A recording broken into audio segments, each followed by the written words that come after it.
Some of the most successful people are successful because they don't give up. They don't quit. Exactly. All of these things that I see why people don't follow their dreams are psychological. Yeah. So most people are self-sabotaging themselves. And again, I blame things like the media. It adds to it.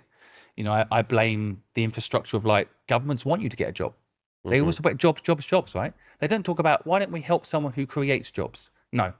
In the UK, they're literally proactively not helping people start businesses because they want you to work for the companies. And these companies are the ones that give them all big jobs when they leave government, right? It's all about money. Governments are not about present government in the UK, past governments, I don't care who they are. They're all motivated around their own needs and their own glory. They either want their, like Boris Johnson wanted his picture on number 10. He said it, right? He wanted his picture up on the wall at number 10.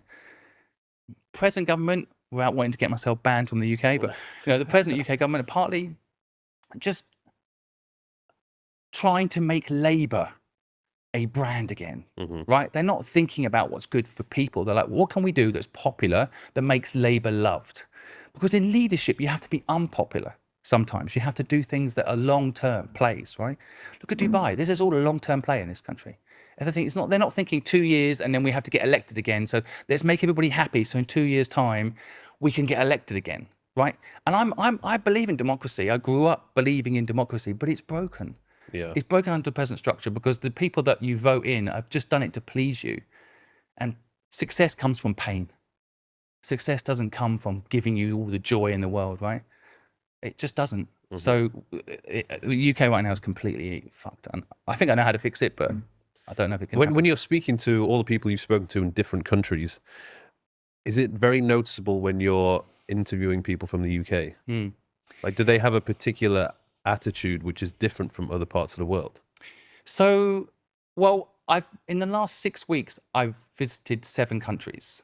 And I say countries in the format, Miami is different to LA, is different to Las Vegas. So, I mean, of course, it's the US, it's one country, but like conceptually, you can go to a completely different environment in the same country and have a completely different vibe. Like in England, go to Scotland, or you go to Cornwall, or you go to London, there will be a completely different vibe, right? So I was just in Hong Kong, again, completely different vibe.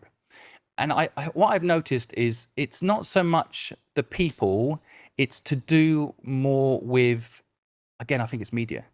Like you go to the UK now, everyone's down on the UK because once one person says the UK is bad, of course everyone else does. So the UK now is bad. But if you talk positive, and again, I noticed this in Dubai, like everyone's talking positively about Dubai. Like it's on the up, it's building its infrastructure, it's building its population, it's helping support entrepreneurship. You know, like all I hear is positive stuff. So you know what happens? That attracts people who are positive. And it's like, it feeds on itself. It's just like your listeners, they're listening. If they tell themselves something negative about themselves, it will compound. You know, if you think you're stupid, you will believe that and you will act stupid. You know, like I used to think I was stupid when I was younger. I was told I was stupid when I was 15 because I got dyslexia. I actually thought I was. Turns out I'm not. I genuinely, if you'd ask 15-year-old me, are you smart or not? I'd be like below average. I don't think I'm that smart. I can't read right. You know, like I really thought I was stupid. I'm not. I know it now. But like, I think countries fall into the same trap. It's like I actually am very down on the UK at the moment. But again, I want to offer a solution. I think there is a solution to it.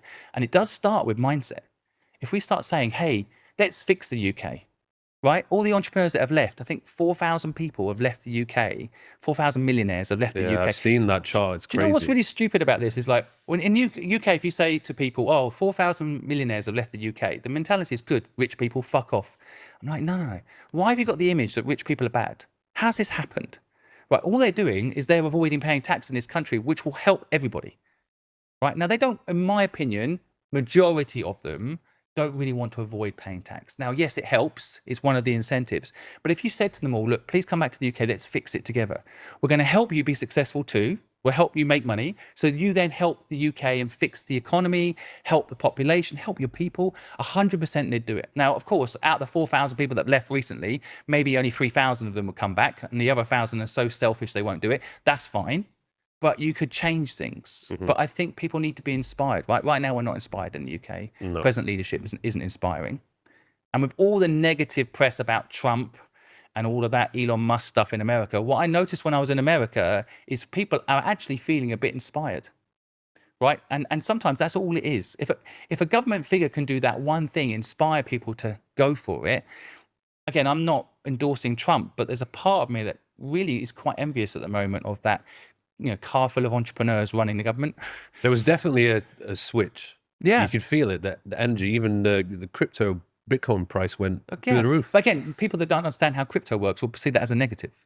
Everything scammy went up. That's kind of how people who don't see the long-term play see it, right? Blockchain is the future technology of all banking. So America was missing out on that because they were seeing it as negative. It's the future of banking. So if you want to be a future successful superpower, you better get on that train.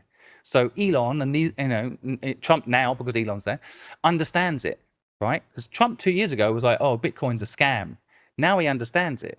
And by the way, 5 years ago, there's a video of me saying it was all a scam. NFTs and Bitcoin are a scam. I used to also say the same.